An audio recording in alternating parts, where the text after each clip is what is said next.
I'm Luke. Welcome to the Urban Diabetes Network, the network that puts your health first. Control your diabetes and health with knowledge. Make sure you subscribe to our channel, and after you subscribe, click the bell icon to the right so you will be notified every time we upload a new informative video. And if you are interested in diabetes prevention, diabetes reversal, or just looking for an all-natural way to get healthy, make sure you visit the link in the description of this video. And thanks for watching. Let's get into today's video topic.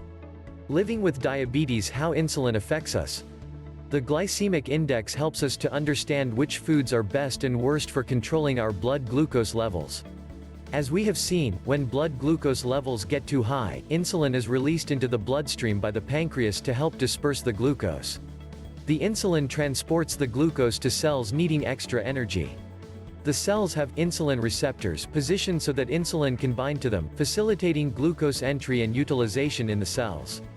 Once inside the cells, the glucose is burned to produce heat and adenosine triphosphate, ATP, a molecule that stores and releases energy as required by the cell. When cells become less sensitive to the effects of insulin, they accept less glucose, so more glucose than usual remains in the bloodstream. Result? The pancreas overcompensates by working harder and releasing even more insulin. The combination of insulin insensitivity and insulin overproduction typically leads to one of two results. Either the pancreas gets worn out and insulin production slows down to abnormally low levels. Result?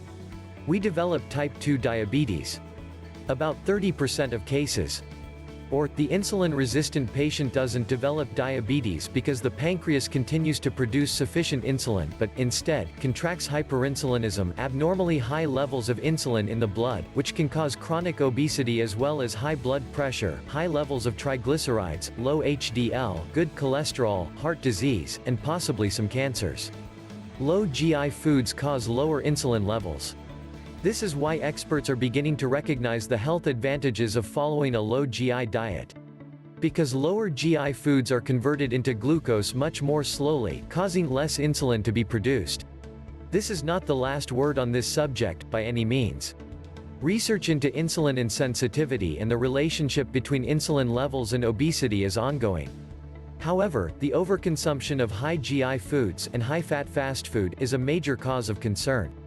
The new carbohydrate classification system known as the glycemic index rates the carbohydrate quality in foods according to its immediate effect on the blood glucose level. Thus, carbs that break down quickly into glucose during digestion, causing a rapid rise in glucose levels, have a high GI value. Those carbs that break down more slowly are given an intermediate or low GI value. Are you looking for a natural, healthy way to help you cope with your type 1 or type 2 diabetes?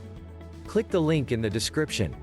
Thanks for watching the Urban Diabetes Network. We are on a mission to change how you view diabetes, one video at a time.